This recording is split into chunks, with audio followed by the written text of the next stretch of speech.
BC has proven, though, in games where they have not won the draw control, they've won the other 50-50 balls, getting those ground balls, the caused turnovers. But this Syracuse team, Kate Mashesky, has been dominant. 78 draw controls over the last 4 games for her. Let's listen into this first draw control. Let's go, guys. All right, athletes, congratulations. Remember, get your hands off the throats. Hands are off the throats all game.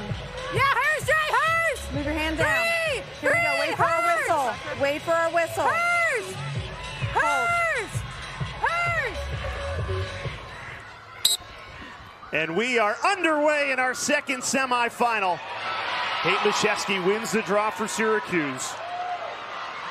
And you can hear, I believe that was Ryan Smith from Boston College yelling, hers, hers, great mic'd up there from the officials, hearing what she's saying. So she's signaling that Kate Mashesky, she had the placement of the ball in her stick. No one picking up Simpkins, and Syracuse starts the scoring. Maddie Baxter, what a start for the Orange. Off the opening draw, nobody picked up Simpkins. A late slide left Baxter wide open. Couldn't script it any better, Shan. Maddie Baxter gets her 30th goal this season. She hails from Canada, the senior. Just a great job in transition. She absorbs the contact, shoots it, gets the separation. Beautiful finish, just 25 seconds to score. The Syracuse team likes to run and gun in transition, whether it's off of a goalie save or a draw control win. That's when they feel in the zone. And Baxter is a huge part of their transition game. A little bit colder as of late in terms of statistics, but presents such a speedy and tall presence throughout the midfield.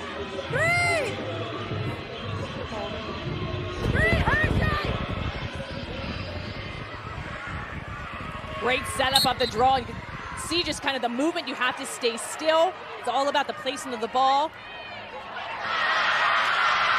But when it comes to the draw control, Mashesky has had a lot of success this season winning it to herself. So Boston College, Charlotte, wants to make this a circle game, a 3v3. Something this team is really strong at is having 3 people to the ball as soon as that ball goes up. And you saw it right there, never letting go and taking your foot off the gas. Andrea Reynolds has been a critical member of that circle unit.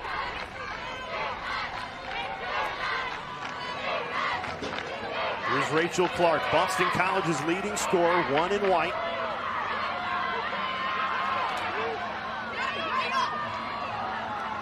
McKenna Davis, the best feeder on this team, the best assister in the entire country, but couldn't connect with Martello there. Casey Benoit, the freshman, on the clear for Syracuse. A rare misconnection for Boston College on the inside to Martello. Delaney Schweitzer, the keeper for Syracuse, she likes to move with the ball. She'll frequently bring it up to midfield, likes to get involved in the transition. And not shy at all. Smith took a tumble after the pass. Baxter in attack mode, saved! Shea Dolce to the rescue for BC. Shea Dolce, the keeper for Boston College, has been really strong this year, leading the ACC in a lot of the statistical categories. He was very good in the quarterfinal win against Michigan as well. And she credits her defense forcing those low-angle shots like you saw there. Baxter coming down the alley, Belle Smith forcing her to that low goal line extended area to give Dolce a chance at that. When you think of Boston College's success in championship weekend, going 6-0 in this semifinal game, it's usually the Eagles' defense that is so dialed in. The offense, not in a good flow. 2 possessions, 2 turnovers. The Syracuse team plays a zone defense. A little bit of a man-to-man on the crease, but everywhere else they like to stay in their zones and all help out, checking inside the 8-meter and passing off of cutters. Some of the best zones make it look like you're open inside, and then you're not. Collapse in and get the balls in the air. Boston College needs to take better care of the ball on their offensive end. This is Savannah Schweitzer, the sister of goalkeeper Delaney Schweitzer. Those two have been terrific for the Orange throughout their careers. And again, active sticks in the passing lanes for Boston College, and the Eagles defense answers with a turnover of their own. Lydia Colasante, the freshman.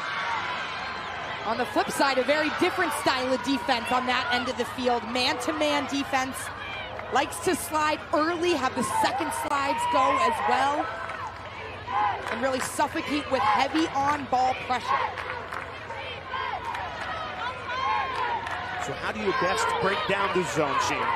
It's quick passing. You also need to continue to dodge against a zone, but really make sure, I think some of those connections, I think the first pass on Martello, that usually would have been caught. The second pass, didn't like that opportunity for them. So be careful with the ball. Realize what Syracuse is trying to do to bait you, but continue to be aggressive.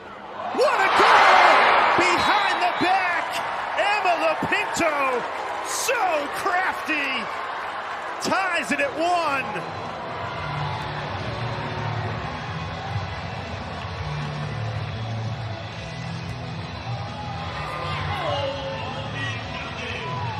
Lapinto, the transfer from Florida, with the crease awareness to recognize the zone slides up the 8, and she is left on her own.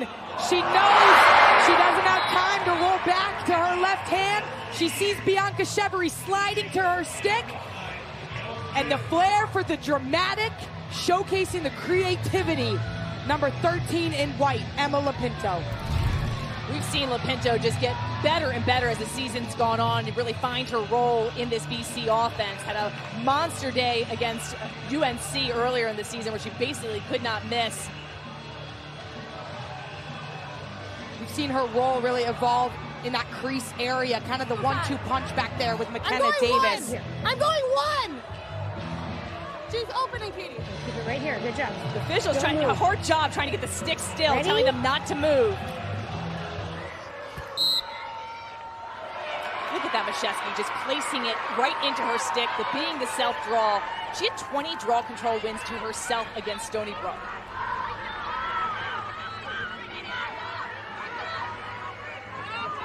Mashesky coming off of an injury last season, did not play in 2023.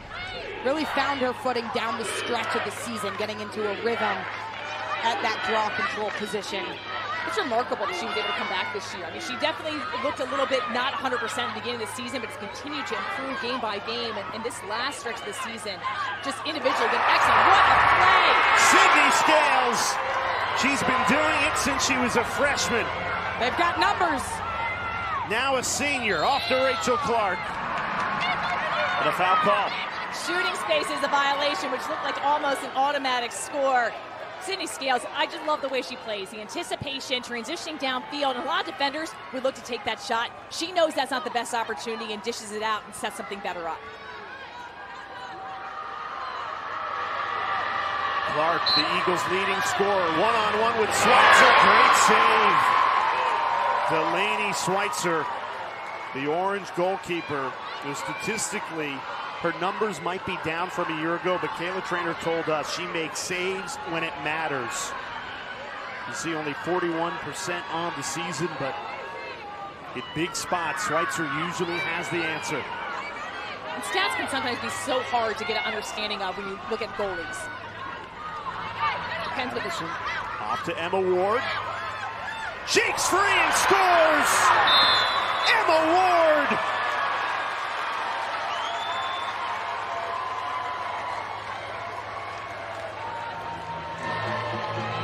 Third goal of the season for Emma Ward. The senior coming off a 7-point performance against Yale. She does an excellent job. When she dodges, her head is always up, and she's really looking almost for the feed first. But when she's able to get her hands free, she can place it, and she can shoot from out far. But look at this roll dodge and the switch to the hands. Perfect placement. You see how Dolce just lunges for that, but not able to make the save. Great look from the goal cam. Textbook question mark dodge right there from Emma Ward. Feeling pressure, using the pressure as leverage. That's what creates the separation when she bounces away. And the slick switch of the hands wins her that angle of the cage with her left. She's feeling the song too, just bopping on the way back to goal. Over the vertical point. Okay, good. Don't move. Don't move. 3! Ready? Leszewski wins it to herself again. She's done it all season. She's done it throughout her career. You know, that's what makes this matchup so special.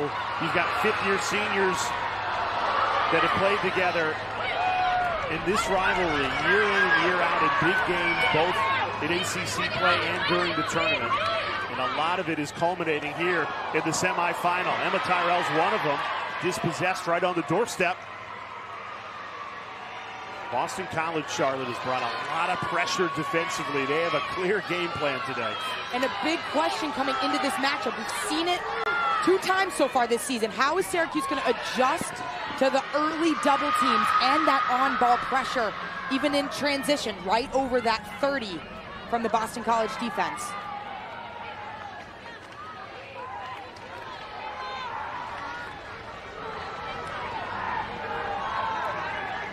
But these two teams met in the semifinal a year ago on this very field. It was low scoring, an 8-7 Boston College win.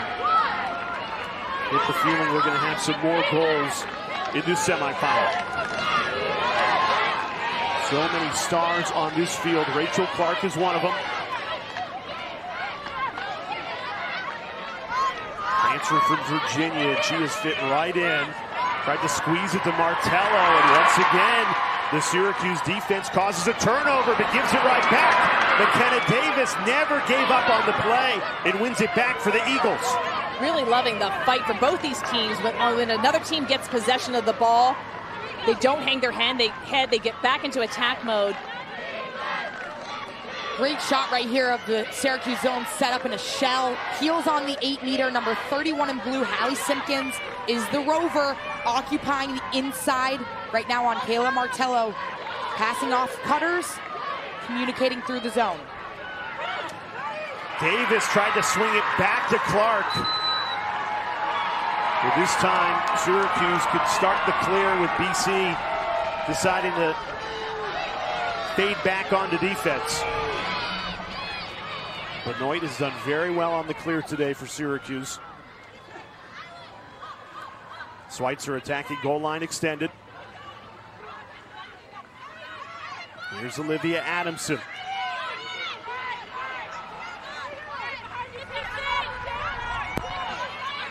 So this is interesting. Number 14 in white, Shea Baker, has drawn the matchup of Emma Tyrell.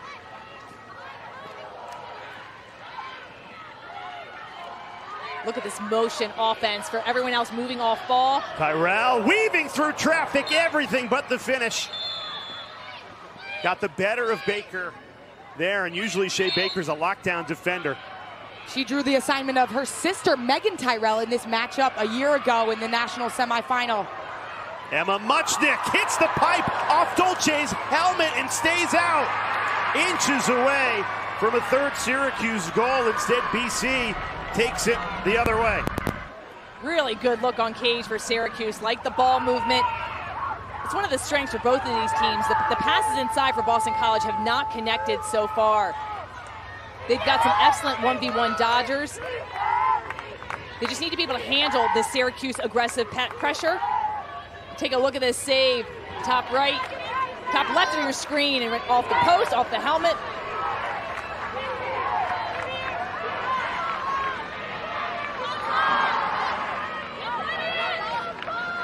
Syracuse with 2 good opportunities on that possession. Instead, they come up empty.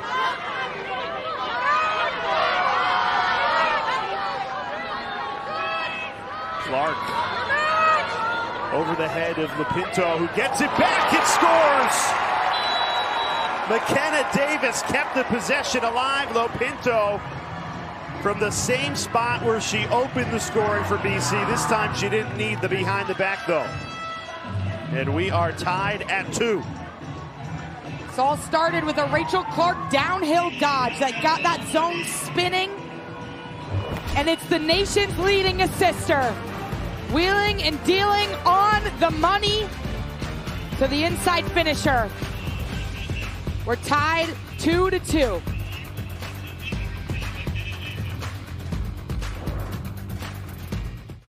Well, it's an all ACC affair in our second semifinal. The winner of this game gets Northwestern. You take a look at Syracuse. 5 losses on the season. 3 of them came in overtime. They had a slow start to the season in non-conference play, then really hit their stride in ACC play, won the regular season title.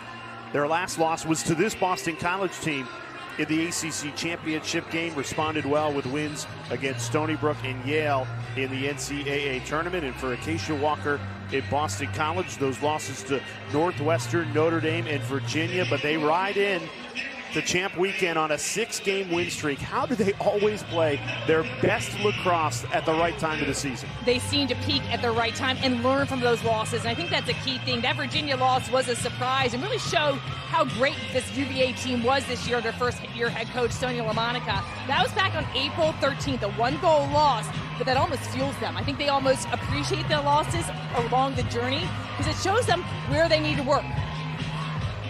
Now, this is their 7th straight championship weekend, and they are 6-0 in this semifinal game under Walker. And Charlotte, you played for her. What is so special about Acacia Walker and finding a way to extract the very best out of her teams when it matters most? It's really about learning as the season goes on. Every team is different. Year to year, the identity changes, the personnel changes, but it's all about how you can build chemistry over time, learn from your mistakes, learn from those losses, knowing that's not where you want to be playing your best lacrosse, but it is where you want to look in the mirror and see where you need to be better. And that staff works tirelessly to learn and adapt and innovate and get creative and have them believe in themselves at this time. Clark stings the corner and fires Boston College in front. Rachel Clark, dominant force, one of the star transfers that was in the transfer portal. Came out of UVA, led them in scoring last year, gets her 72nd goal this season.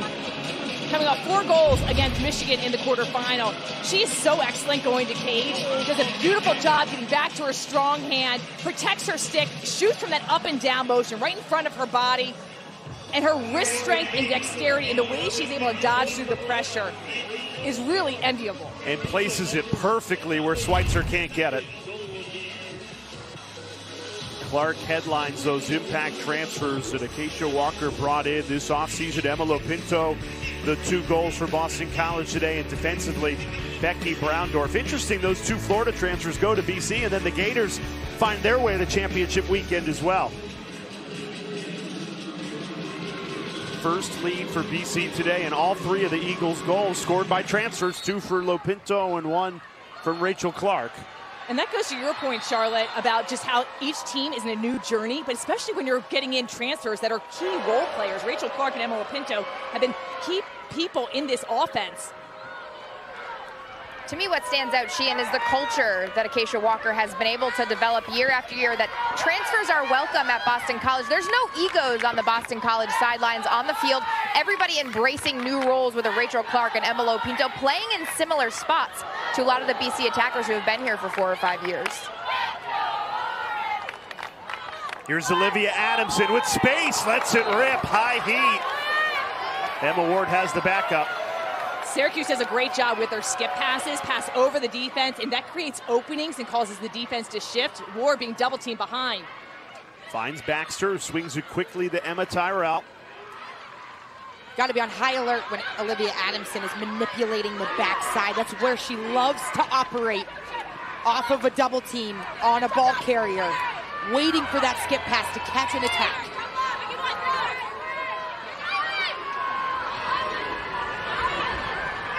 30 seconds to shoot. Baxter backs it out. Now Reed dodges, trying to muscle her way in. The shovel shot to no avail.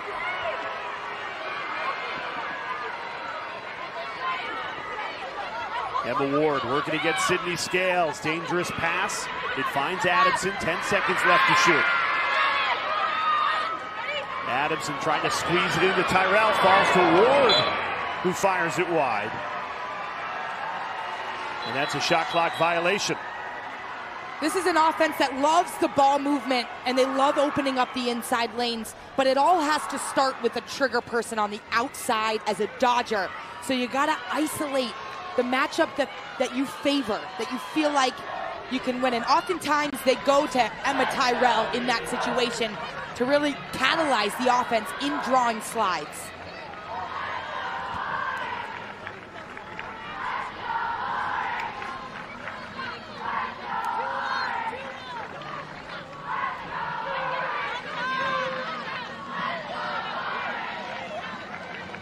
Took a little while for Boston College to find their footing offensively, but they have their first lead of the night here and looking for more.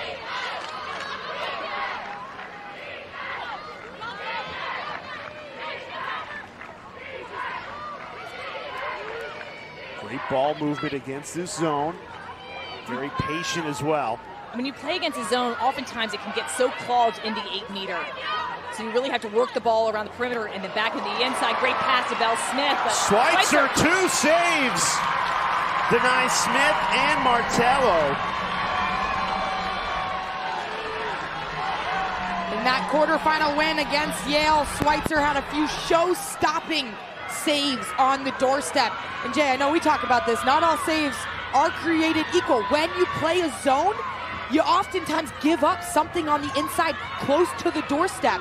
So credit to Schweitzer for standing tall, facing shots right there on the crease. Syracuse has gone scoreless for 8 minutes here. Needing a spark offensively. And the motion offense, just constant motion. People are moving off ball, occupying defenders. So much firepower. Tyrell, a big part of that. Curls around. Bounces wide, and Boston College has the backup closest to the ball after the shot. 1 minute remaining. That's a huge hustle play. It makes a big difference when the defense can run out a shot.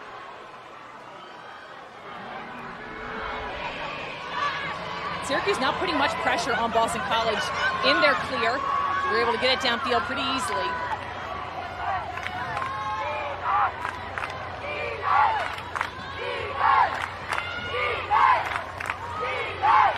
Cassidy Weeks, two-way midfielder, off to Bell Smith. Those two have been running on the same line since they were freshmen and won that national championship in 2021 together. Now trying to bookend their careers and finish as national champions.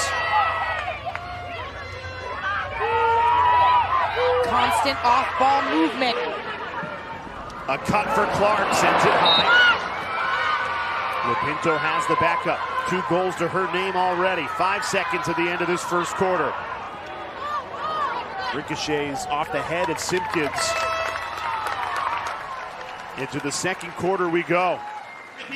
Not much to separate Boston College and Syracuse. This is what this rivalry usually is. Close, competitive games. And here we get it in the semifinal with the season on the line. Boston College a 3-2 lead after the opening 15 minutes. Start of the second quarter in our second semifinal. Syracuse trailing Boston College 3-2. Let's hear from the Orange head coach, Kayla Trainer, moments ago with Dana Boyle. Coach Trainer, a little bit of a scoring drought there in the first quarter. How do you adjust defensively with what Boston College is throwing at you on the offensive end? I love what we're running offensively. I mean, we're probably out shooting them by a lot. I think we've got great looks. We just have to score. Schweitzer in cage, standing tall. How can your defense support her? Yeah, she's doing great. I mean, we just got to settle into the game and really just continue the way we've been playing, and we really just have to finish on offense. Thanks for the time. Thanks.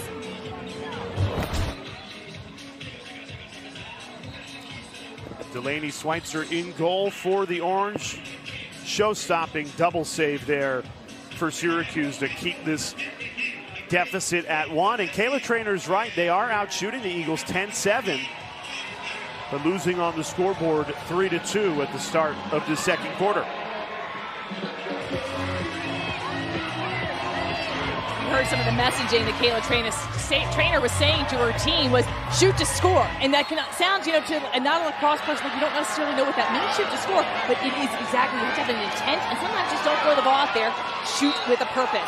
Great ground ball pickup. Boston College once again winning the hustle battle. Shea Baker. That initial jump pressure, anticipating the ball out of the air, but then jumping into the hands of Mashesky to then deter the pass. Those are the type of plays that Shea Baker has made throughout her career for Boston College. unheralded because she doesn't show up on the score sheet a lot. They tried her in the early parts of the season as a two-way midfielder, but her strength is defense, and she is dialed in defensively tonight. And we talked about her matchup at this stage last year. She held Megan Tyrell in this very game to 0 points and 1 shot. Incredible. Tyrell, one of the best to ever play for Syracuse, if not the best. All-time leading point scorer for that historic program. A historic program that's never won a national championship. They feel like this is a team that's more than capable of doing it. We see an off-ball foul. This is going to go against Nat Smith. It was like a cross-check off-ball. Almost like it happened in slow motion, though, but it was up in the neck area. Look at this. We've got the action. Oh, and it's high. Yeah. And great call by the official watching, because your job as the officiating crew is to make sure you watch the on-ball fouls, but also make sure you understand what's happening off-ball. So Nat Smith sidelined for 2 minutes, up to 2 minutes. It is releasable on a Boston College score. Syracuse yellow card on number 15, Natalie Smith, for dangerous play. Infraction awards 2 minutes. You can feel how much these teams go at it year after year. In the past 2 seasons, they've met 5 times, often battling in that 1-2 spot of the ACC. Co-champions of the regular season last year, Syracuse winning the outright regular season title this year, and then BC winning the tournament title, going punch for punch. A lot of close battles. BC with a recent edge. Cards could be an issue. We've seen teams throughout this season that you get into yellow card trouble, and that can be the difference maker. So Syracuse needs to make sure they don't get themselves into trouble, which has happened in previous games throughout the years. It's going to be a shooting space foul. Big simultaneous whistle. Yep, so it'll just maintain McKenna Davis with the ball behind the cage. I think they reset the shot clock, but I don't know if that hit the net or the crossbar, or if Schweitzer got a piece of it. It looked like it went wide. Take a look at this shot. If it hits the pipe or to the goalkeeper, that's a reset to 60. It looks like it hits maybe the stick. Ricochets off. If anybody, maybe Bianca Chevery's stick, but that wouldn't reset the clock.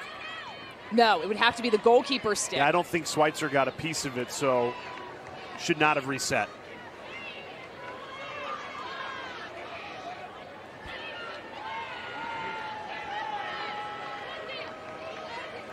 No replay being used in the NCAA tournament for women's lacrosse. We saw that used throughout the season at various teams. Will very well be implemented for next season. Yeah, I don't think Schweitzer got a piece of that. It doesn't look like from that angle that it does hit, that it hit her stick. So wherever that shot clock was, and that's at 50 seconds, they make the adjustment. McKenna Davis will start with the ball for Boston College. Just a junior, but already the career assist leader for Boston College. A prolific passer at a program that's had a lot of them, passing Kinsey Kent, and still with a year to play. Reynolds fighting through traffic, didn't get a clean look though. Boston College still on the power play for another minute. Schweitzer again, stuffs it right on the doorstep. Schweitzer was the ACC goalkeeper of the year last year. She's had a really strong start. And those shots are so hard to track because they're one-timers on the inside. The feed comes in, she's got to step and then read the pass and the shot right on the doorstep. I never wish to play in goal cage, but I would have to imagine as a goalie that it's so hard when you're looking at a feeder and they pass inside, because your eyes have to shift to both players and then figure out where the ball is, assess it, and then try to make the save. Syracuse playing shorthanded for another 15 seconds. Adamson on the run. Gracie Britton. There's a good dodge, but dispossessed on a back check, and Boston College has it back.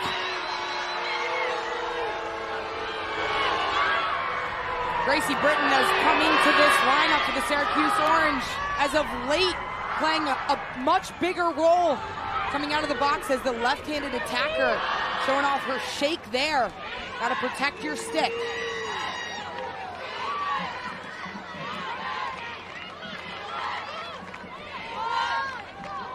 BC looking to set something up, getting all their offensive personnel on the field.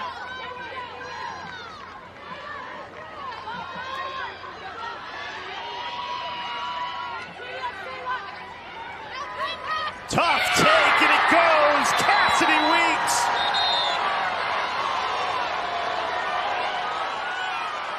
A senior leader who seemingly always steps up on this stage makes it 4-2 Boston College. It's all started with a perfectly executed back check by number 5, Belle Smith, the senior ACC Midfielder of the Year, and it's her line mate, Cassidy Weeks, dodging in the no man's land area. Takes a couple moves and shakes underneath, tiptoeing that crease area, and as she follows through, it's that sliding check by Casey Benoit. That swipe to the head results in a yellow card after the goal. So the goal will stand, and number 4, Casey Benoit, will serve a 2-minute penalty. And that's a double whammy, too, getting that yellow card after. This will also result in a no draw. So now Boston College will get possession of the ball because of the yellow card. So now Syracuse, they've got 2 yellow cards. As your team's 4th yellow card, this penalty becomes unreleasable. And if a player gets 2 yellow cards as an individual, they cannot play the remainder of the game. Cassie Weeks has just been so clutch. She had the game-winning goal against the Syracuse team in the regular season meeting. She's got speed, she's got aggression, and BC is on a 3-goal run. And another power play for the Eagles.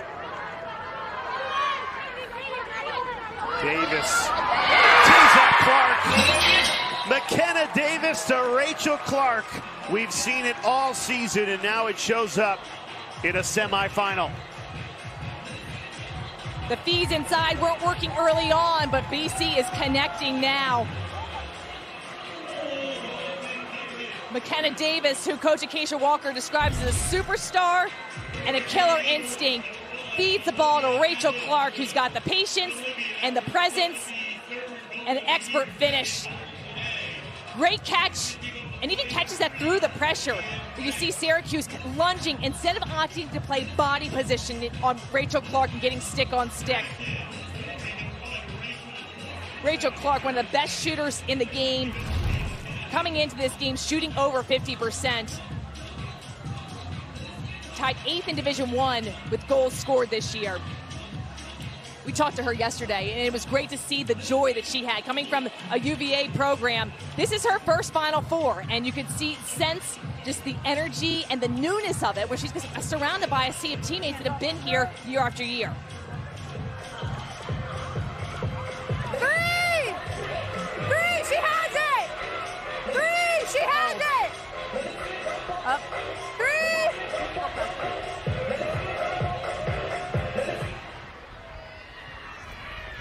Great audio into the draw circle with the referees mic'd up. And another takeaway off of a Q-Straw win by the swarming Boston College pressure. But that communication is so important for draw units. Only the center can know and feel where the ball is set in between those sticks. And you can feel if your opponent has it in their stick, you want to prepare your teammates around you and get them set up in a spot where you can run onto the ball and assert pressure right away. Boston College has scored 4 straight goals. McKenna Davis quarterbacking an offense in a really good flow. Off to Clark again. Took a while in that first quarter to find this rhythm, but they are in it now. Davis takes it herself. Perfectly placed. The junior McKenna Davis showing she is not just a feeder. What a shot.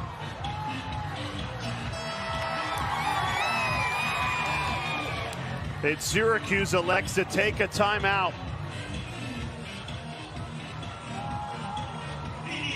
The relentless pressure is suffocating. You're never out of it against Sydney Scales. And then it's time and room for the quarterback of this offense. The Boston College is rolling. Drew, you nailed it. Syracuse, they've lost the last 6 meetings against Boston College, including the ACC championship last month. Now the Orange has gone 15 minutes without a goal. It's now BC to go on a 5-0 run and grab control of this game. And there's still a lot of time left in it. Foul here. And a card coming out.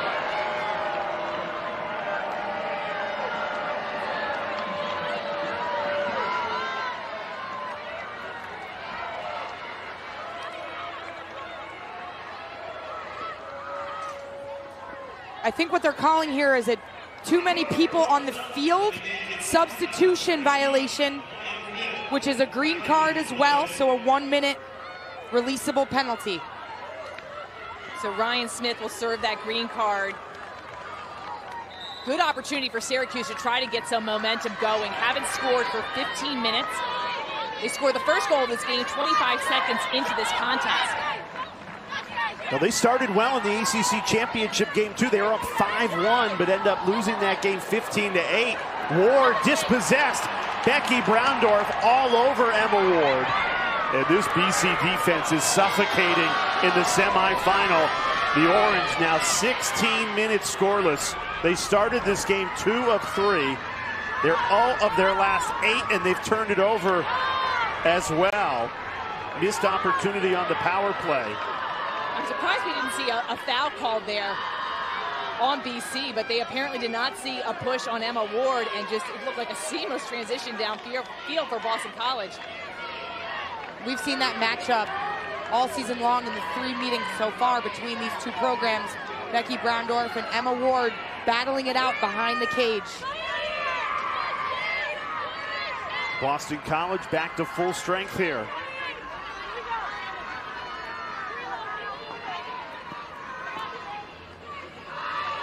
They have scored 5 straight to grab control of this semifinal in the second quarter.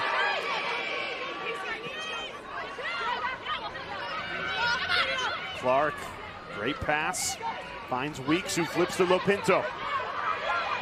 Good ball movement for the Eagles in this first half. Excellent ball movement, using all the field. Schweitzer. Boy, did Syracuse need that. And she's actually had a very good first half, despite the 4-goal lead for BC. I think Schweitzer's playing her angles really well. She's being active. We've seen her involved in the clearing game. And that's what you need. You just need to get some extra possession. So a huge save by Schweitzer. Now can the offense convert? How do you generate something offensively, Charlotte? You got to isolate the matchups you want. Get the ball into the hands of your playmakers who can win their individual matchup. It starts on the perimeter. That's the only way to get a defense to spin. And then it's handling the double team and finding the backside layers of offense once you do draw the help defense in.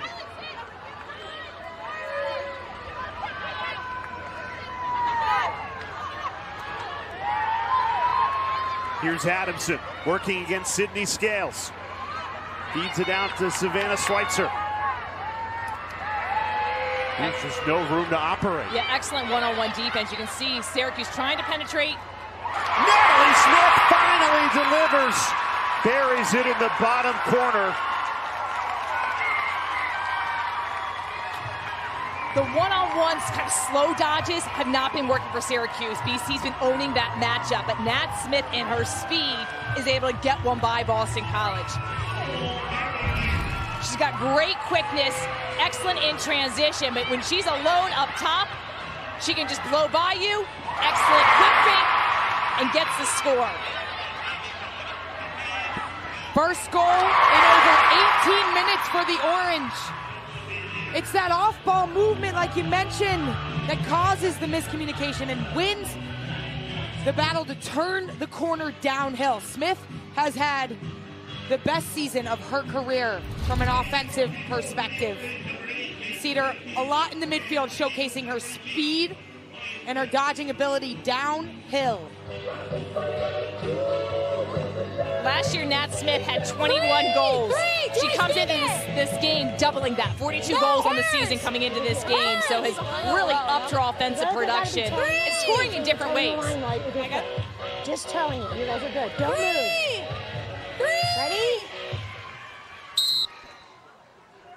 Mashewski wins it to herself again. That's where Syracuse is never out of a game, because when you can dominate the draw like Kate Mashewski does, a card called here, and it's a green one against Sydney Scales.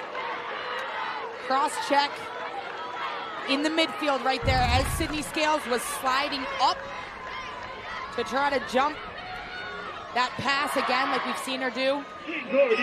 Belle Smith that looks like Belle Smith. Yeah, Belle Smith gets Mashewski in the face, but that was, the officials didn't see that. That's not going to be the card. This is going to be the green card on Sydney Scales. So that should have been a yellow card on Belle been. Smith. Instead, it's a green card against Scales. Could have been, should have been. You saw Kate Mashewski hold her face after that.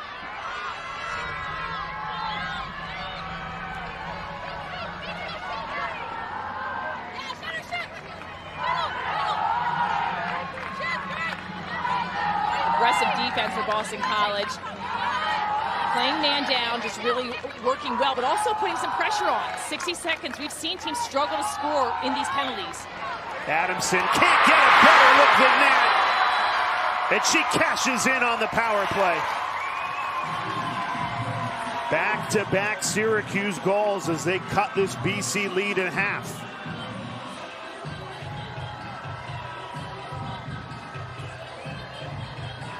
The off-ball awareness and IQ of Olivia Adamson on full display throughout the entirety of this season. Recognizing Groundorf goes to that ball carrier on the crease. The top of the defense is worried about those shooters up top in Emma Ward and Emma Tyrell.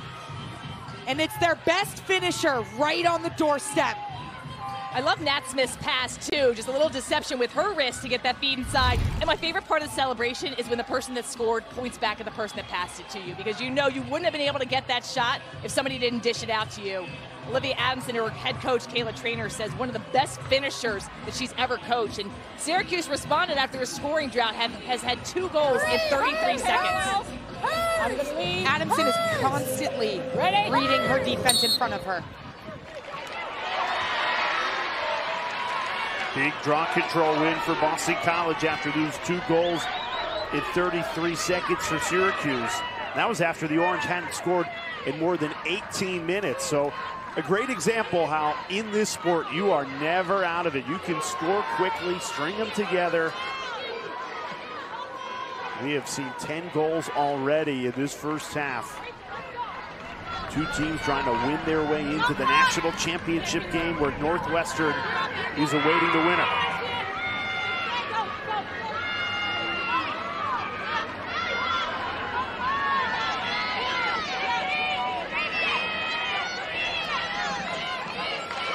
Schweitzer read it well off her line to deny the feed from Martello to Lopinto. We've seen the active role Schweitzer plays in their zone defense.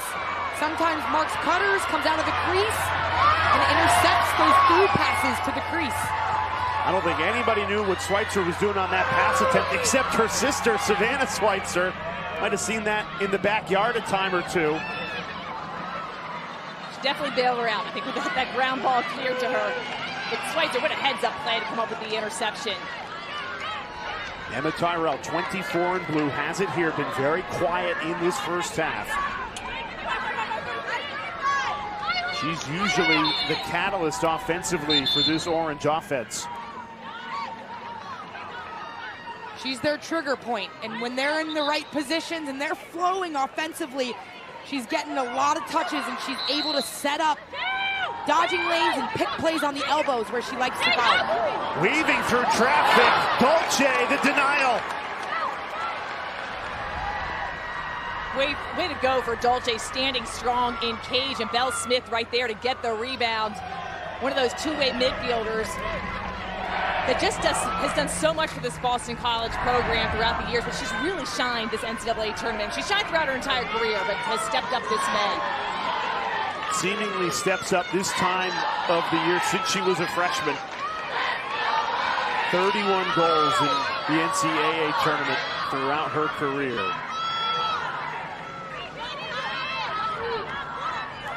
She's a freshman on that 2021 title team, and again, playing her best lacrosse when it matters most. A theme for this Boston College team throughout the years. Trying to make it to their 7th straight national championship game. Smith tried to force that one, and Syracuse's defense read it well. Struggling on the clear, though. Schweitzer had to hurry off her line. BC ramping up the pressure on this ride. You can see the adjustment the Syracuse defense has made on Martello on the inside, being a little more physical. She had 6 goals in the ACC title game, really matching stick to stick, not letting her get an inch of reach to be able to be a target like she was throughout the entirety of that ACC championship game. And those 6 goals were on 6 shots, so they definitely have just maintained really great pressure on her. That's been hard for her to catch and get good shots off today.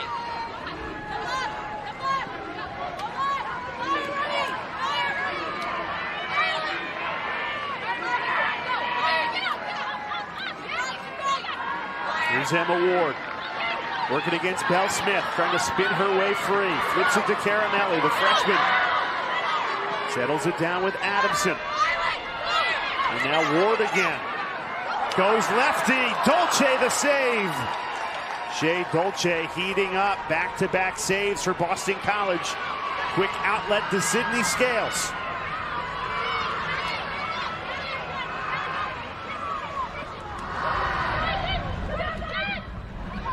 Davis decides to pull it out for Clark, and Boston College settles things down with 2 minutes remaining in his first half. BC now going on their scoring drought, no goals in over 7 minutes. So this has been a game of runs, and each team answering at different times. Sydney Scales did an excellent job on the clear, and I know I praised her earlier in this game for sometimes not taking that shot and passing off, but the defense almost knew she wasn't going to go to cage. I think she should have penetrated and made them pay and taken a shot on that last chance.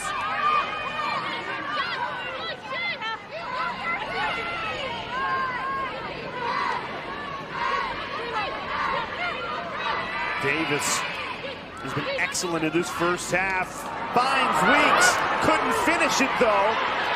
Schweitzer, another save. Shot clock does reset, and BC reloads. With the reset of the shot clock, you see the communication going on. Probably holding for that last shot to have the momentum going into halftime. Schweitzer so strong at reading those one-timers right on the doorstep off of a feed.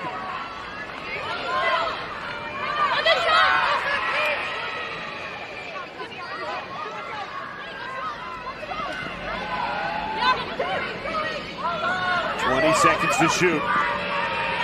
BC been very patient in this first half, and it's paid off. Davis, she has set the tone. And now Lopinto with 10 on the shot clock to Martello. Deflected. Battle for the ball won by BC. There's 15 seconds left until halftime. Davis tries to squeeze it in behind the back, almost went from Weeks. That would have been spectacular. And the first half finishes with a furious push by Boston College, but the Eagles come up empty. BC does take the lead into halftime, and they are 16-0 this season when they have that halftime lead. Oh, Delaney Schweitzer, brilliant in the first half for Syracuse. She has kept the orange in it in this semifinal. You see Acacia Walker as we get ready for the start of this third quarter. And we said the probability of you winning 7 straight semifinals and 7 straight games against Syracuse, just mathematically, you would think at some point it would even out. She goes, don't tell me that. I don't care about the numbers. We are focused on winning a national championship.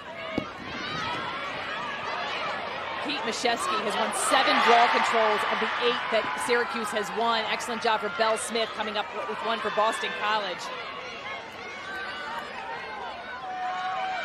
It's been a statistic that Syracuse dominated that first half, winning that first half battle 8-3 in the draw controls.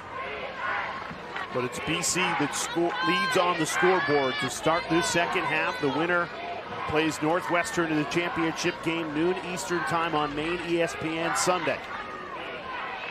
Here's McKenna Davis trying to shake free.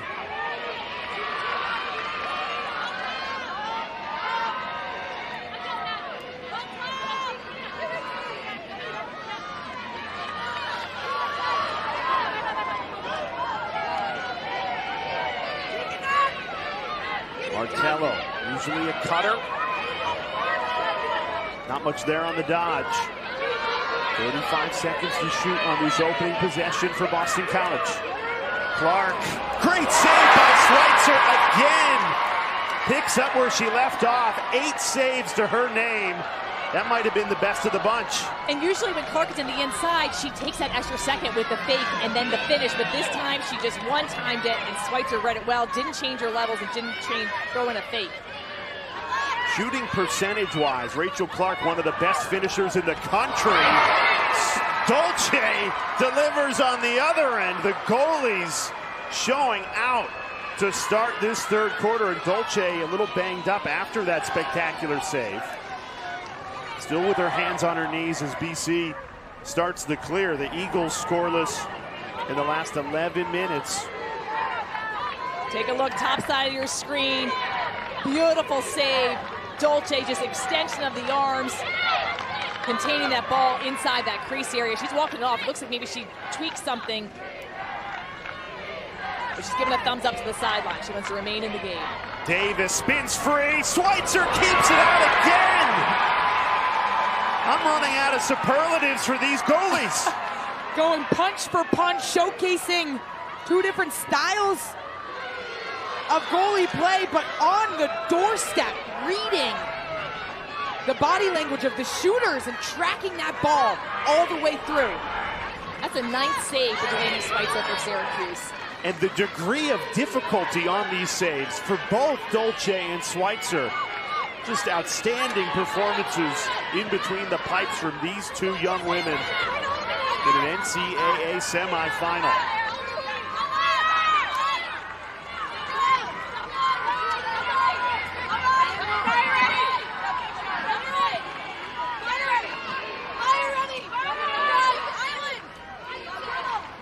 Here's Olivia Adamson working against Scales. Tracy Britton, the lefty. Now Emma Ward trying to shake free. And there's just not much room against this Boston College defense right now. They have been dialed in defensively. Great footwork as a defender. What really separates some of the good from the best ones is excellent footwork and communication. And what stood out to me, Sheehan, is the discipline they play with. In that quarterfinal win against Michigan, only 6 fouls throughout the entirety of the game for Michigan's 23. So sliding on a string, but playing clean body defense.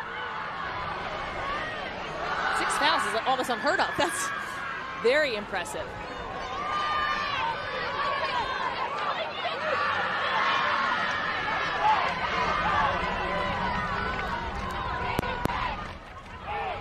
Boston College getting the stops on the defensive end. Now can they find a way to get it past Schweitzer? More than 12 minutes without a goal for BC. Fortunate to still be leading by 2. And a testament to this Eagles defense. Can they get something going on the offensive end? These are 2 teams that average over 16 goals per game, so a lower scoring game than we would have expected. It was 8-7 in the semifinal on this very field a year ago. BC won it. The goals can be at a premium when these two defenses are at their best. This will be a really good opportunity for the Eagles. Kayla Martello steps up to the 8-meter, had 6 goals in that ACC championship game to beat Syracuse last month. And that's a great adjustment that Syracuse has made so far, limiting her in the inside. We'll see if she can attack from the 8-meter.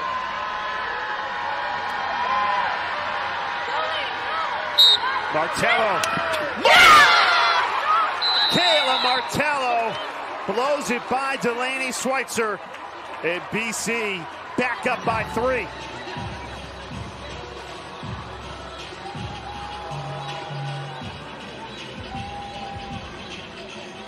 Kayla Martello, the emotional leader of this offense.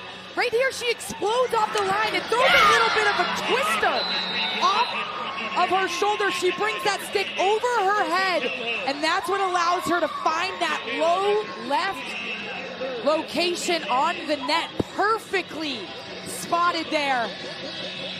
Showcasing the creativity and the stick work ability of the senior.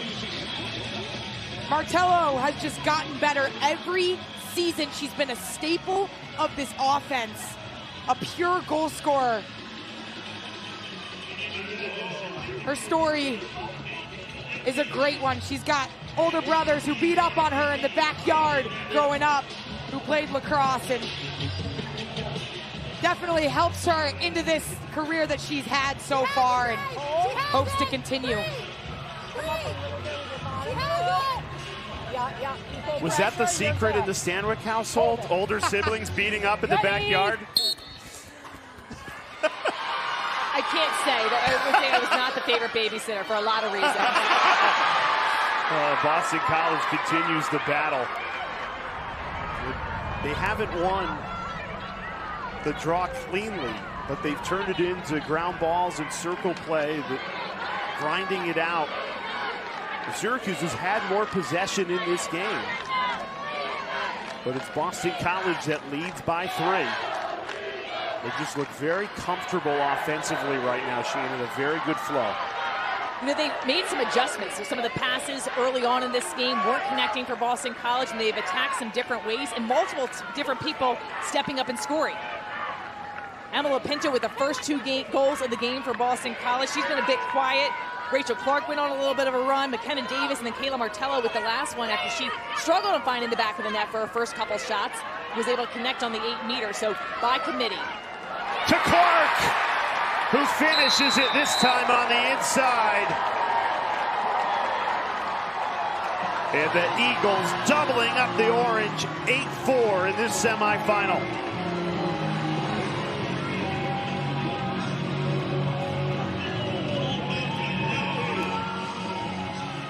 This lane is opened up because of the awareness off ball of Rachel Clark's teammates.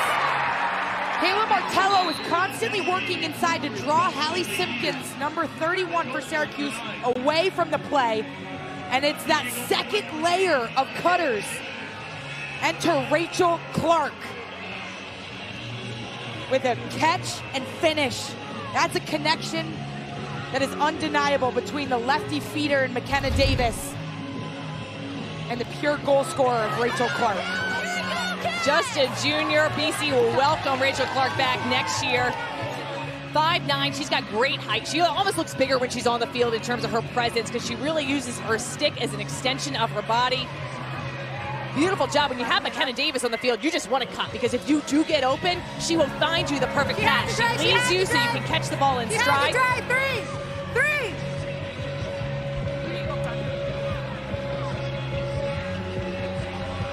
Hold. Bottom hand up, White. Up. Am I good? Hold. Yes. Hold. I'm not falling. So you can see the official having a little bit of trouble making this set. Making sure that the stick stay stationary while she moves away.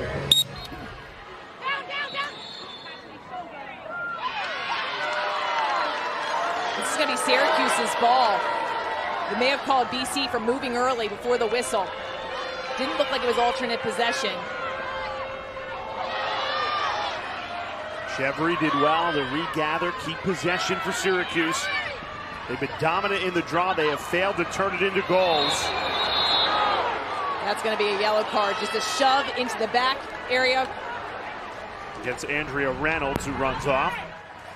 So the officials have called this on both teams now. Got to be careful with those shoves, especially if you're going to the backside area. So Reynolds will be sidelined for up to 2 minutes. It is releasable on a Syracuse score, and this is Boston College's first yellow card. We've seen this in every game. When a player gets a yellow card, you see the coaching staff go over and just kind of talk it through. You have to understand what the implications are. Schweitzer, one-on-one with Dolce. Dolce again! Oh, Boston College living La Dolce Vita right now in the semifinal. Her 7th save of the night. It's Syracuse on the power play, Sheehan. It's always a question. Do you pull it out, set up a better shot, or go to goal? Schweitzer goes to goal, and Dolce makes her biggest save of the night. And I like the attacking right there when you have that 8-meter opportunity. You want to score, and if you feel like you've got a great chance, you should take a chance on that 8-meter.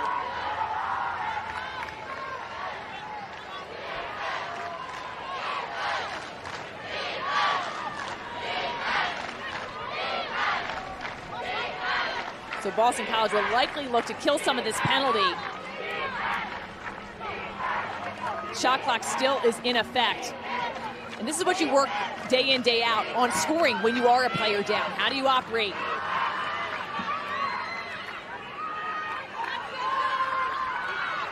And one of the great things you can do is try to draw a foul. So then you can make that happen by going to cage, either getting a physical foul on body or drawing a shooting space violation. Spacing is key, too. You've got to stretch the defense as much as you can because you are a player down. Davis dispossessed. Katie Goodell, who's been a staple of this Syracuse defense, causes the turnover. And with that caused turnover, that's the most in Syracuse program history. 102 caused turnovers, the most of any Orange defender. Really impressive, because there's been some great defenders for Syracuse. She's already broken the single season record, now gets to own the career caused turnover record.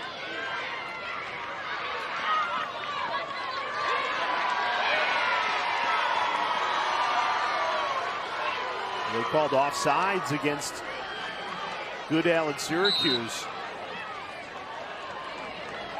Gives the ball right back to Boston College, and another power play goes empty for the Orange.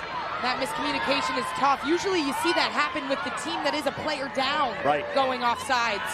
But unfortunate mistake there, unable to capitalize on the power play. This game for Syracuse slipping into a very similar game that we saw in the ACC championship, where Boston College grabbed that lead and it was tough to come back on. Syracuse electing to face guard number 5, Belle Smith. Out on the perimeter, now releasing back into the zone.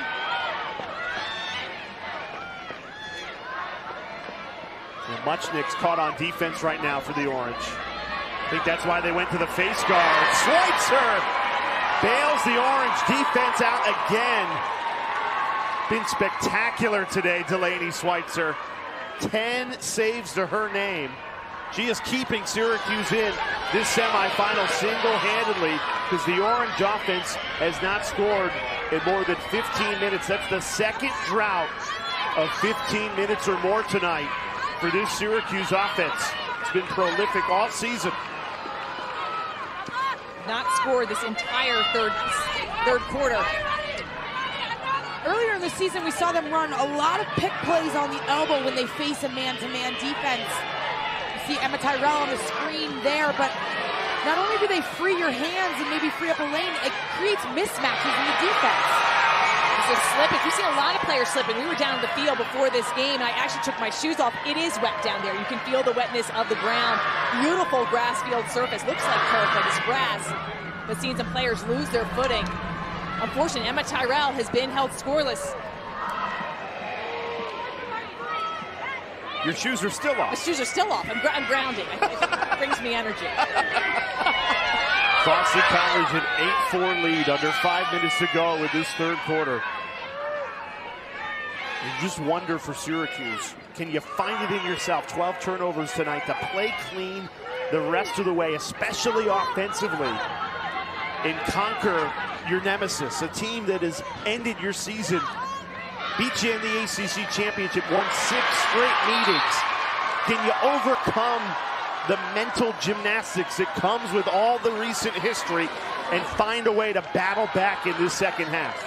That's certainly what they wanted to do in the ACC championship. Kayla Trainer telling us earlier this season that the regular season loss to Boston College really inspired them. If they were coming to the ACC tournament wanting to win, they didn't do that. BC dominated in that championship game. After falling down to Syracuse, I think Syracuse was coming in confident, especially after knocking off Stony Brook, which was the team that beat them in the regular season. And they were hoping to do this again against Boston College, but they got to get in a rhythm offensively. This half, they've only had 2 shots and 4 turnovers, so you got to generate some offensive looks and high percentage shot opportunities.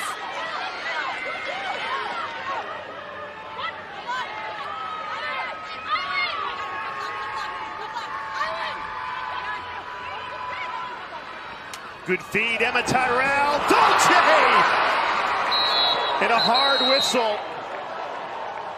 Yeah, this will be a card against Syracuse after a sensational save by Shea Dolce. Rebounded out to Boston College. Weeks took a big hit there. I mean, that's as good a look as you could ask for if you're Emma Tyrell. And Dolce somehow kept it out of the back of the net. I like the shot for Emma Tyrell. I thought that was a good take. You have to give credit to Shea Dolce on that. Great take for Emma Tyrell. They need her to step up. And then just watch the foul.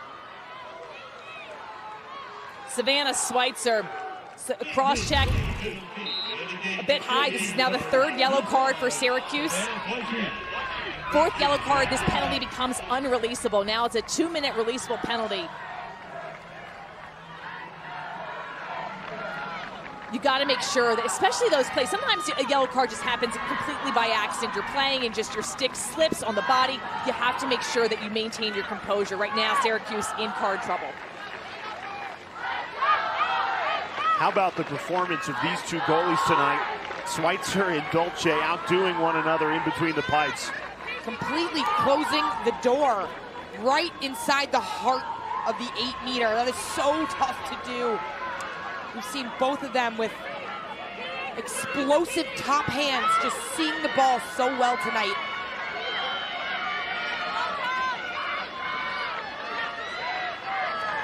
Good look, Clark. Decides not to trigger it, though. You see Boston College trying to find the skip passing lanes to cause a shift in this zone defense. Off the pipe, inches away there. McKenna Davis trying to scoop this ground ball up and keep possession. Instead, ball goes to Syracuse. It's wild with the offensive players that this Syracuse team has. Emma Ward, Emma Tyrell, Olivia Adamson, that they have only put up 4 goals. And here's Sydney Scales once again, takeaway defender in transition. Her anticipation, one of the best to ever play the sport. ACC tournament MVP. She was stellar that weekend. And we talk about her ability to own a 1v1 matchup, but it's also her ability to conduct slides as we see a green card come out for another offsides call on this Syracuse team. Maddie Baxter will serve the 1-minute releasable penalty. So BC is going to be 7 on 5 for 19 seconds here, and then there'll still be a woman up for an additional 140. And that was a new rule this year with the offsides on your defensive end being a green card. And I like that rule because sometimes teams would actually use that as kind of gamesmanship to send an extra player over, especially when you needed the ball back. So now they've made that a 1-minute penalty. So you see the power play 7v5 for 19 seconds. The green card is a 1-minute releasable. Doesn't count to those yellow cards, but Syracuse was 3 yellow cards right now. Going back to Scales for a second, when she was a freshman, she emerged on this stage in the semifinal game in 2021, shut down Jamie Ortega in that matchup. She has just continued to stay at the top of the defensive class for 4 straight years. Scales has a basketball background, grew up loving the game of hoops, and she credits a lot of that experience to her footwork on the defensive end. So key in her 1v1 matchup ability. She told me she's a film junkie, Charlotte, so she watches about 2 hours of film after every game, win or loss, assessing what the offense is showing. That makes her better. She views the film as a controllable. And when you watch all that film, it helps you anticipate what the opponent is going to do. And again, that's a critical spot for Syracuse, as they're about to kill the power play, get back to even strength, try and battle back in this game. And instead, Scales makes a great play running across the field to intercept, give the ball back to her offense, who are now 2 women up for the next 19 seconds. Very lengthy discussion being held by the officiating crew, and another green card comes out. Dana, you were right there. It's going to be a green card on 17, a legal sub.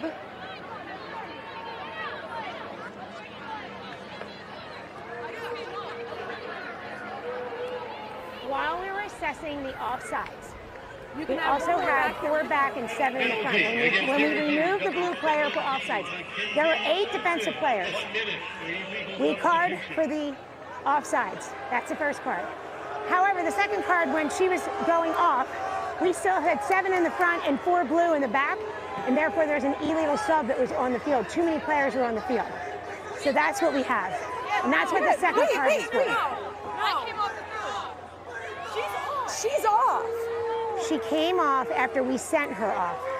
No, she was off. She was in the box. Didn't happen at all. She came running past us when I was assessing the first card. She's been standing on the bench the entire time. So she has been in the box the whole time. She knows that's like our 2-man down. We had 1 more player come off, and the last player off the field was number 17. No, she was not. No, it was not. She was been in the box. We have no video of you. And then that's it. So I have 3 kids I have 2 green cards and a yellow card in the box. Right. That's what we have. Wow, so you just heard the officials say, and Kayla Trainer and her staff are incensed over this call, because there's going to be 3 Syracuse players in the box, 1 yellow card and 2 green cards. It's getting crowded there. We had to add a chair. Wow. So Boston College is going to have a 3-player advantage here, 7 on 4. Kayla Trainer still arguing her case. And at this point, you just have to adjust and move on. Regardless of what happened, the officials had something on the field. Now there's 3 people in the box. There's no replay in the NCAA tournament.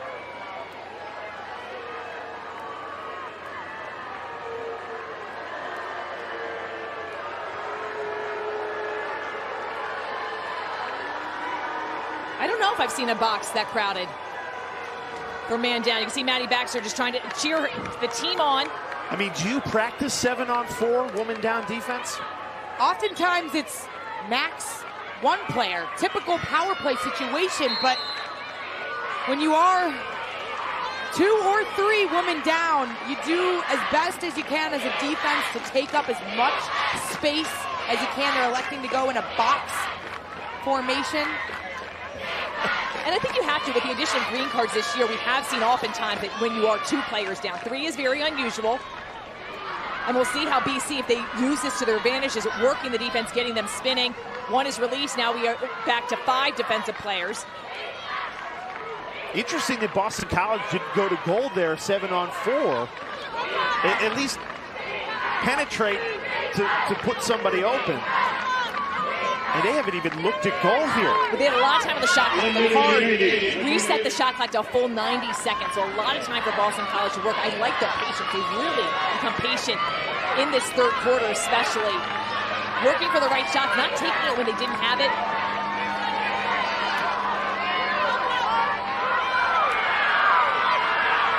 Back to even strength. Boston College didn't even attempt a shot on the power play. Been very patient. And now we'll work against 7 Syracuse defenders instead of 4 and 5.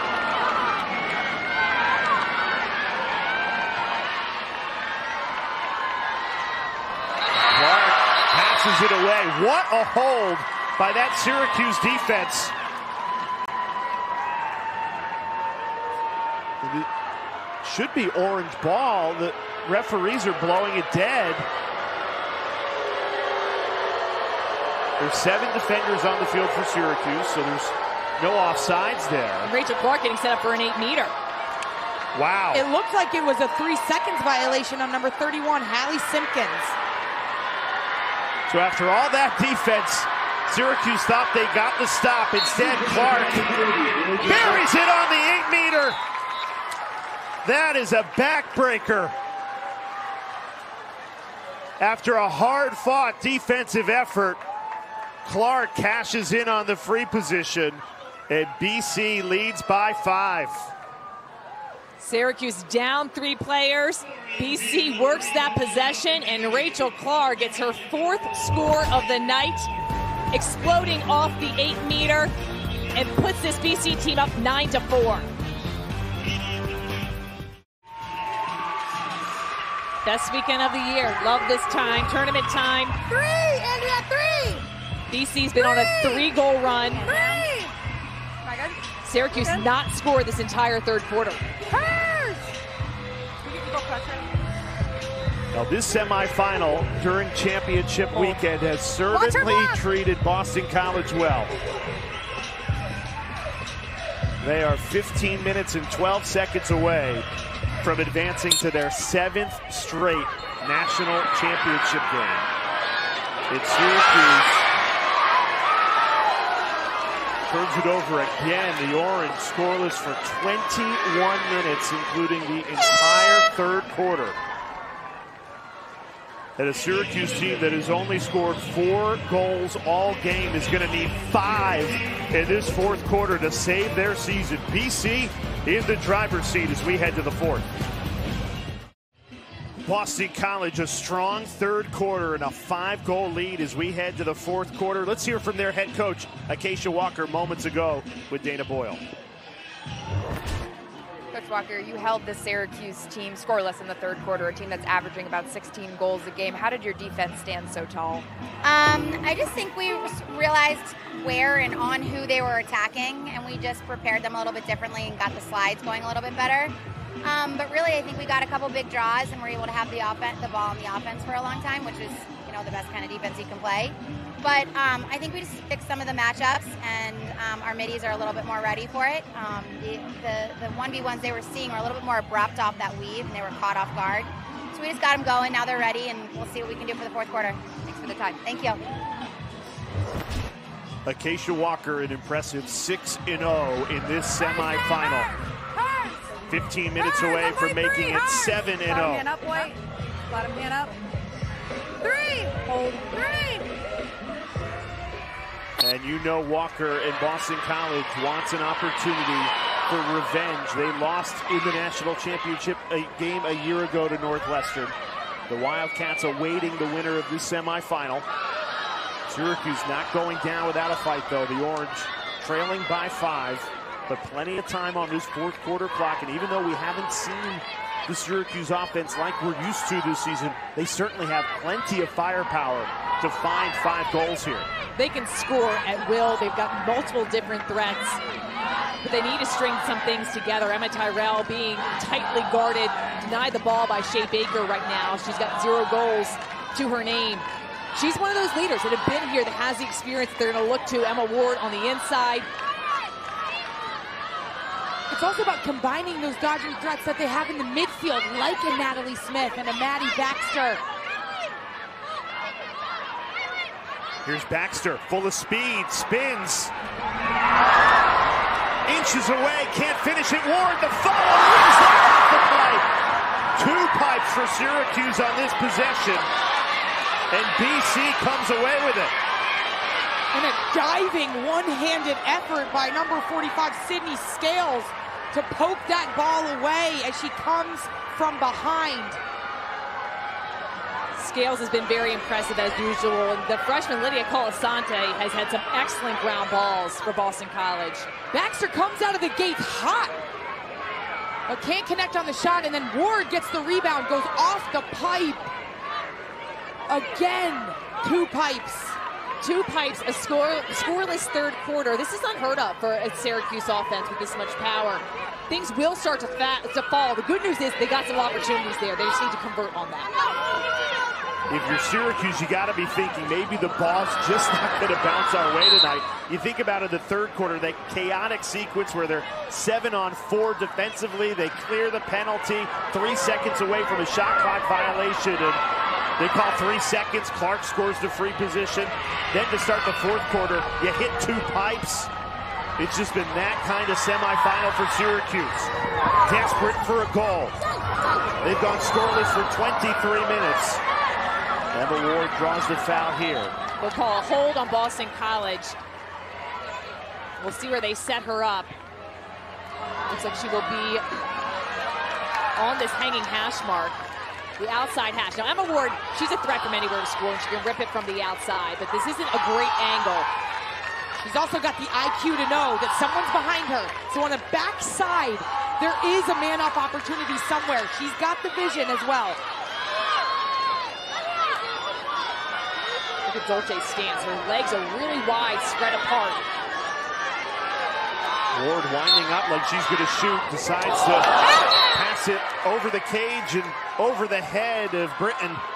Looking for that alley-oop play. Sees Britton is unmarked behind the cage. She sets up in that deceptive stance like she's going to shoot from the line, trying to free up that pass. This is a gift going back to Syracuse. So the Orange offensively started this game. They made 2 of their first 3 shots. Since then, Kayla Trainor's team just 2 of 17, and we show you the pipes inches away. Still plenty of time, and 5 goals is nothing in this sport. Matt Smith trying to deliver the first, and she does!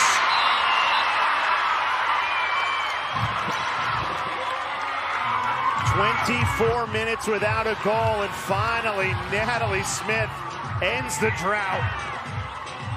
Much needed for the Orange offensively.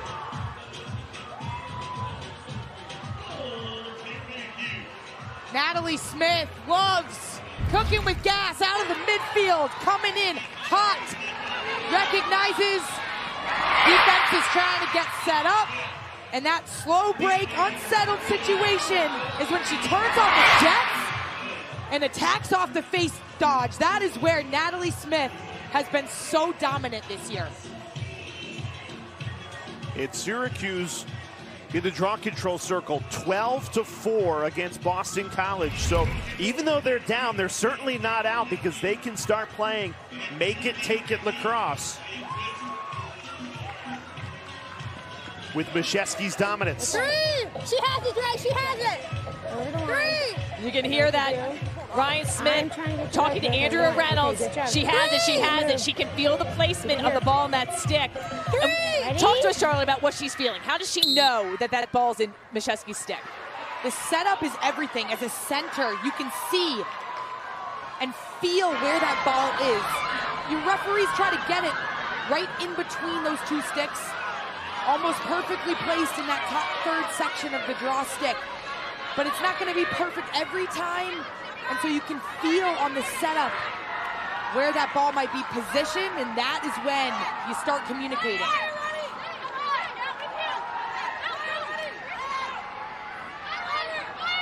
Syracuse attempting to start to string some goals together here in the fourth quarter. Trailing by 4. A spot in the national championship game on the line. Good ball movement here. Caramelli fires it wide. Battle for the ball, closest to the line, stays with Syracuse. And that's the backside offense, that next layer that they haven't been able to connect with. But there are unsettled opportunities when they find the next side of the offense after the Dodgers do their job. That's a little pick play here. Looks like they're trying to set up Olivia Adamson. Ward going against Belle Smith, the 2-way midfielder.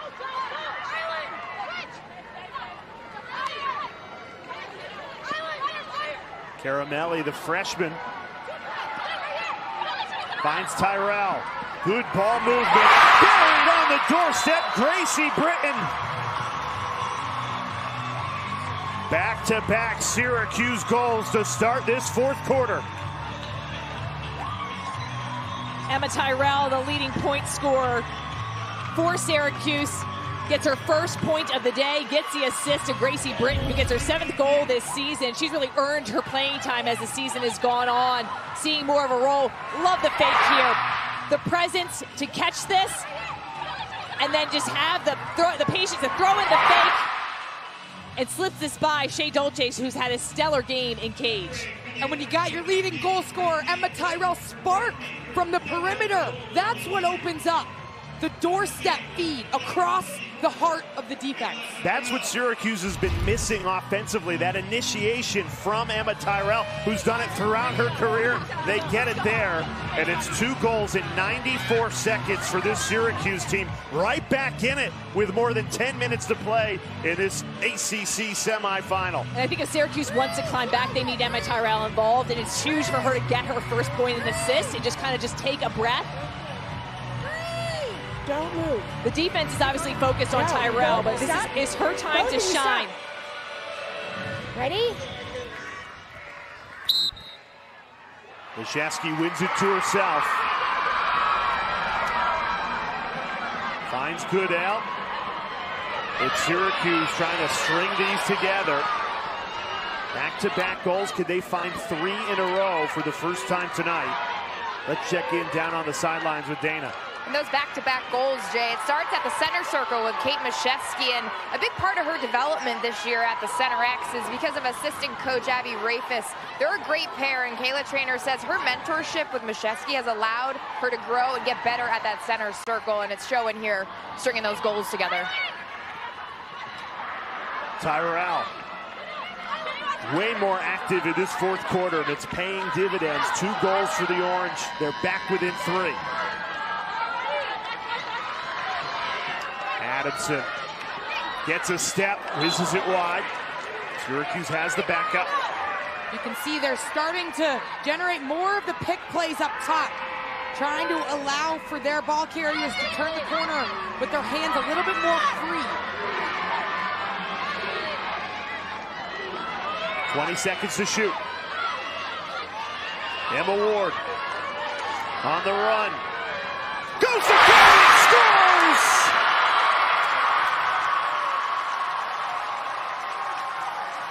Three in a row for Syracuse.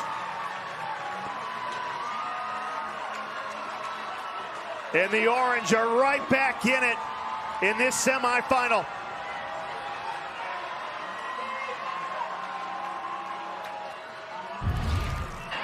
Emma Ward loves to dodge from behind, but here we see her coming down the alley.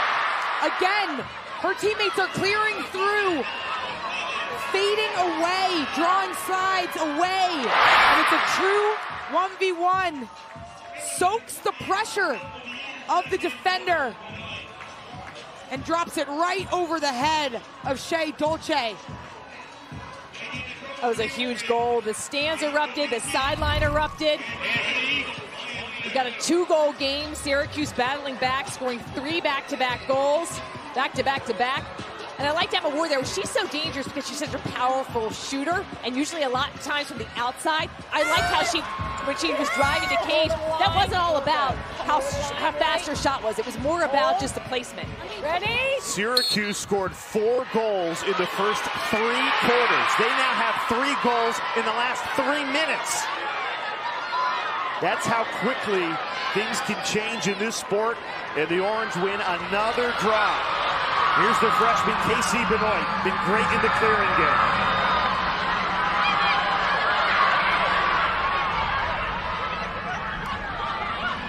Syracuse with all the momentum for the first time tonight. Can they keep it rolling in this fourth quarter? Matt Smith has been really strong, dodging from up top.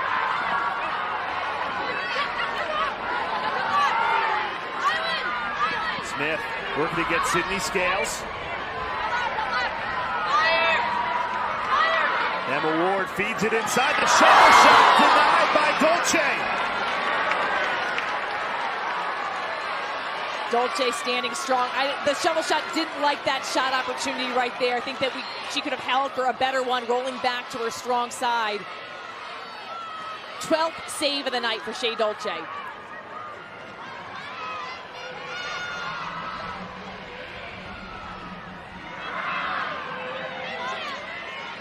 Awesome angle from the goal cam on the shovel shot. Wow.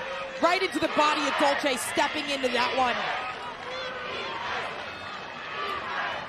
Boston College with the ball for the first time in a while. Can they put an end to this 3-0 Syracuse run and grab control back in this semifinal? A little more than 7 minutes left in regulation. Cassidy Weeks behind the cage, a traditional midfielder for Boston College, number 12. They're overloading the crease with Kayla Martello, Cassidy Weeks, and Emma Lapinto.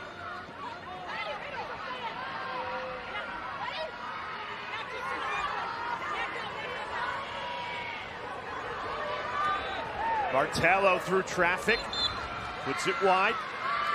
Boston College has gone scoreless for more than 8 minutes. Trying to grab control back in this fourth quarter. 5 seconds to shoot. Great composure for Boston College. They're going to call a hold on Syracuse. Now there's only 1 second on the shot clock, and I don't think this will come at a great angle.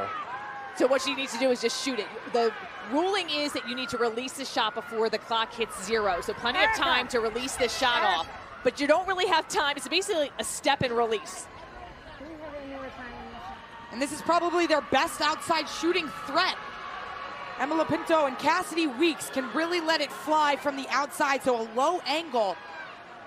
But with just 1 second, don't really have the option to run it to the middle. Weeks, the most veteran of a very veteran Boston College team. She arrived on campus in the fall of year in 2019, COVID year in 2020. So she was a third-year freshman when they won it all in 21. Now in her 6th and final season. Big moment here. They add 1 second to the shot clock, so 2 for Weeks. Steps, lets it rip. It's wide, and Syracuse gets the stop.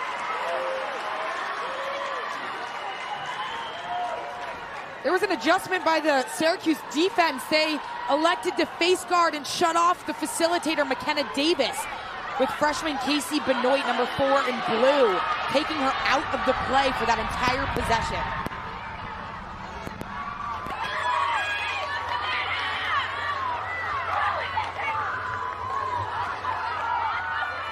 Syracuse working their weave offense, often called their motion offense. Started this fourth quarter trailing by 5. An opportunity to make it a 1-goal game, and Tyrell missed it.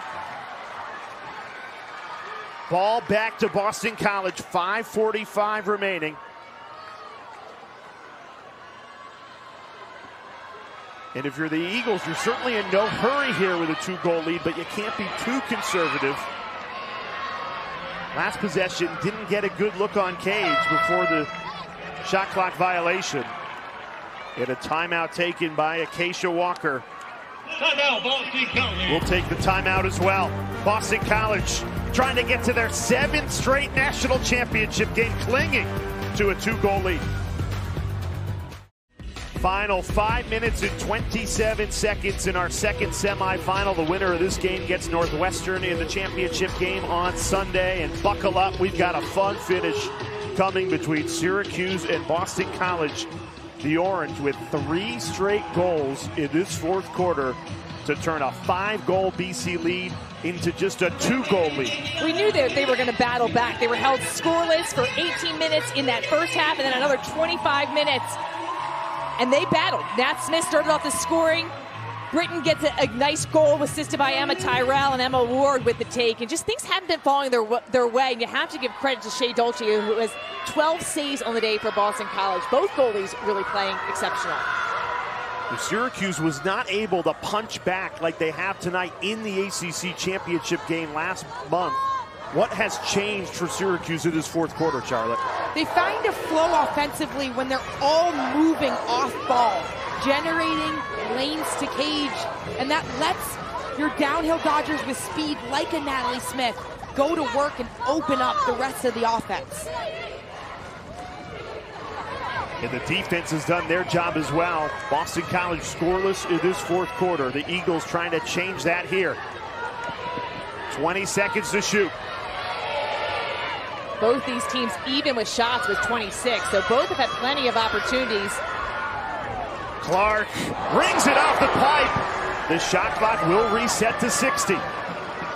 Almost like a backboard play in basketball, getting the rebound. That one ricocheted pretty far beyond the 12-meter arc. Once again, Syracuse face guarding Belle Smith. And a lot of time coming off this clock. Ticking near 4 minutes remaining in regulation. Curling around the cage, Lopinto tangled up. Davis temporarily had it. But BC does recover. Cassidy Weeks runs it out of trouble. Ryan Smith, 20 seconds left in the shot clock.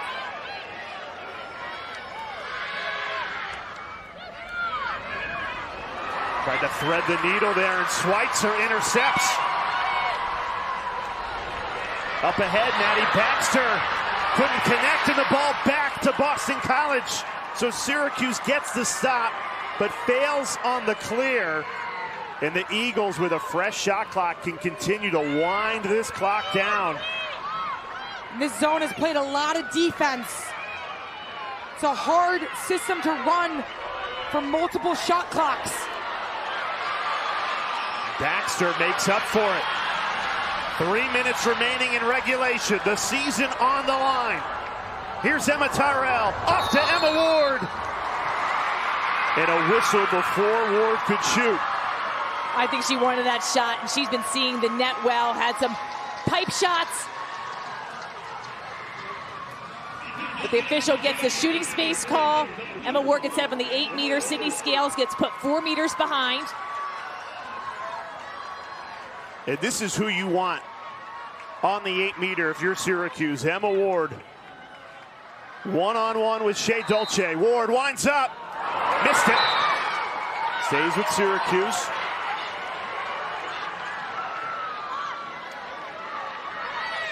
Here's Savannah Schweitzer. Double team comes over. Flips to Ward. Working against Sydney Scales.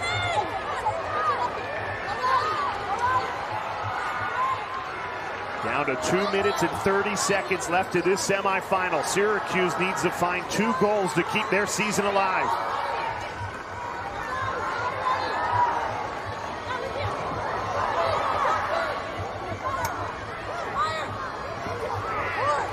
Excellent defense, Boston College. Great pass, Muchnick. Savannah Schweitzer couldn't finish it. And Becky Browndorf has it for Boston College. 2 minutes remaining. BC ball. The recovery slides are just so impressive. The way they double team and then release to the backside. It's quicker than Syracuse is moving that ball to the backside, which is why they're closing that gap. And a timeout taken by Boston College. The Eagles know what they need to do. Kill the final minute 42 off this clock, and they will head to the national championship game for a 7th consecutive season. And that championship game is at noon Eastern on main ESPN this Sunday. For more information, go to NCAA.com, your home for all 90 NCAA championships.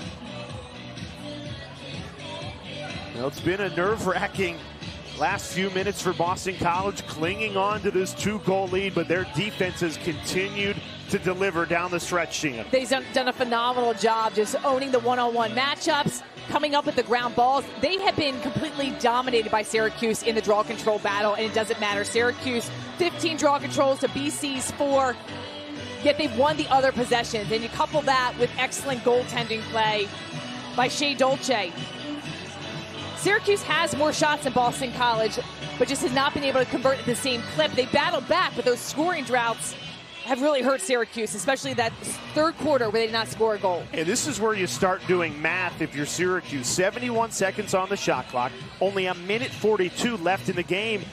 So you really can't afford Boston College to kill this entire clock. You have to find a way to cause a turnover. I think you have to be aggressive from the get-go. Now, we know that Syracuse has been in card trouble. They've got 3 yellow cards, so you need to make sure that you're not overly fouling, but you need to start double-teaming the ball. You need the ball back. You want them to actually go to cage so that you can come up with a goalie save, or even if they score, you go back to the draw, and you're likely going to win it.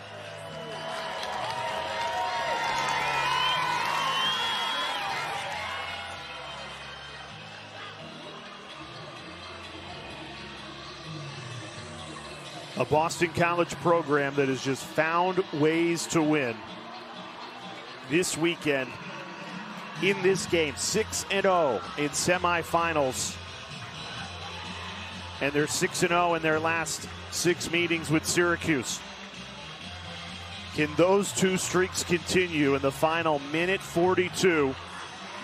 BC ball, and Syracuse definitely ramping up the pressure.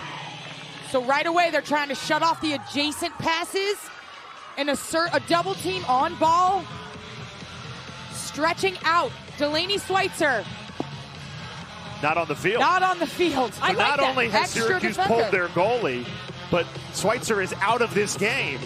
I like that you get a field player, extra field player on the field, and if you want BC to shoot this ball, now you can utilize this entire field. Weeks can go backwards. She can go back to Shea Dolce, her own. There's not a specific area you need to keep the ball possession in. And these are situations you practice. Situational gameplay on both sides. I'd work the whole field. I'd bring it back the other direction. Cassie Weeks, we've seen her just occupy defenses by running for what seems like minutes at a time. She's got an endless motor. McKenna Davis now with the ball. But work the whole field. Davis regathers it. Do you go to goal here if you're Boston College, or just kill clock? I'd kill the clock. Syracuse wants you to go to cage. The reason they pull the goalie, kill the clock. 1 minute remaining. When the clock expires, maybe take it. What a heads-up play. Colasante, another excellent possession. And the final timeout taken by Boston College. 20 seconds on the shot clock, 51.8 remaining in regulation.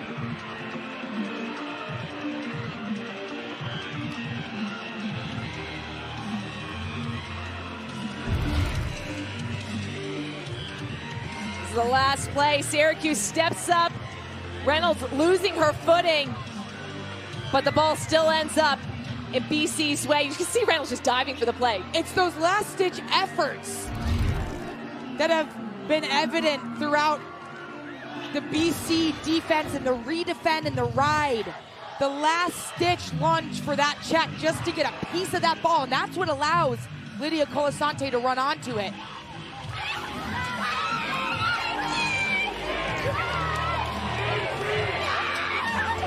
We've had a great crowd on hand today.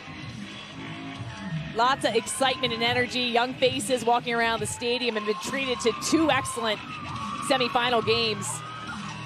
20 seconds left on the shot clock here in the 4th quarter. I think Boston College does go to attack the cage right now.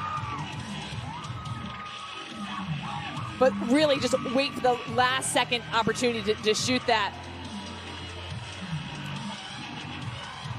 Charlotte, you've been in these huddles before. What do you think Acacia is telling her team right now? Again, it's situations you've practiced. It's hold ball offense versus need ball defense. And so it's how you're setting yourself up to stretch the field, open up lanes you can get to the middle, because that's what forces the defense to collapse back in. And then you can use the perimeter. But in a tough spot right here, trapped in a corner, you got to have help with outlet passes. And she can just send this ball all the way down to her goalkeeper if she'd like to. Excellent job just running out of that trouble. She's so fast. 10 seconds left to the shot clock.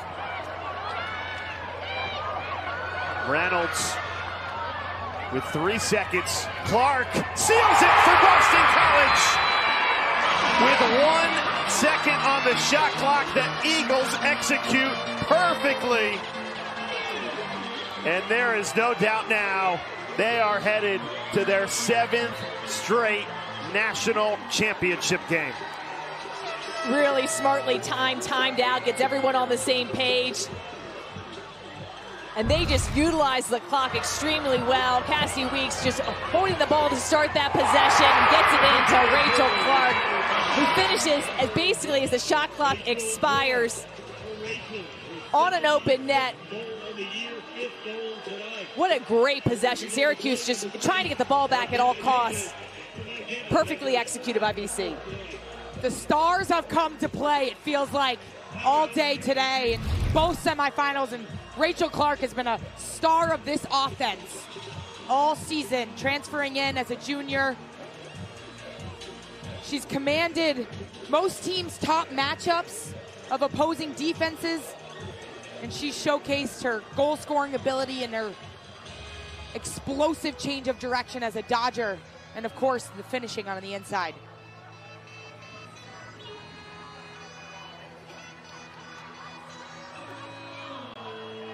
Some frustrated faces for Syracuse, because once again it looks like it's Boston College, the team that continues to get in their way and end their season and deny them trophies. They really, since that 2021 national championship game, BC has dominated this rivalry, on the verge of making it 7 straight victories against the Orange. Great look from the sky cam. Boston College choosing just to overload in their defensive area, just leaving 2 offensive players on their attacking end. They're in defensive mode right now. Syracuse gets the ball. They just want to try to deny them a shot, but they put themselves in a great position with a 3-goal lead and 31 seconds left in this game. Can you come over the line? Hold it. Ready? Abby Herod into the game, wins the draw to herself.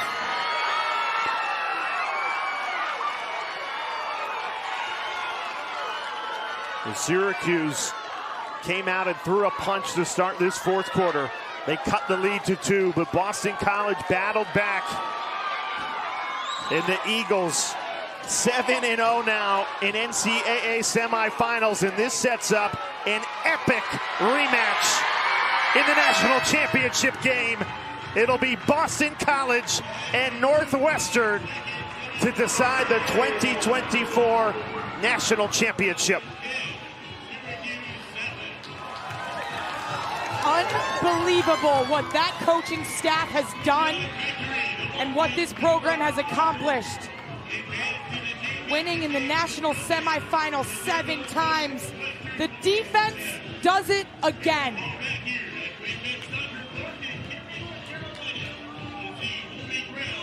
And today's player of the game brought to you by Capital One, the sophomore goalkeeper, Shea Dolce, 12 saves and only 7 goals allowed. What a performance once again for the superstar in goal. Dolce's been having an excellent season, just a sophomore. She really stole some goals from the Syracuse offense. They generated a lot of shots. She played her angles well. Positioning was great. A very solid effort. The defense stood strong. Syracuse, they had the chances. They made a comeback. Boston College wins it 10-7 to advance to the national championship game against Northwestern. Let's hear from their head coach, Acacia Walker, who's down with Dana. Coach Walker, you continue to dominate this rivalry with Syracuse, and you're headed back to your 7th consecutive championship Sunday. How do you best describe the performance out here? I'm so proud of the teamwork. I mean, these girls prepare so hard, which you have to beat Syracuse in a Final Four. I'm just so proud. I think these guys really have something special this year. The leadership is,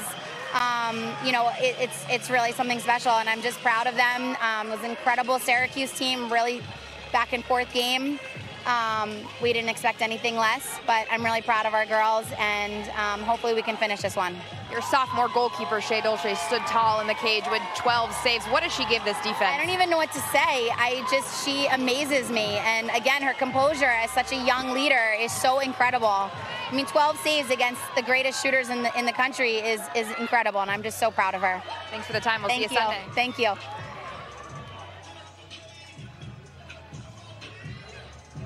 What a game this will be on Sunday.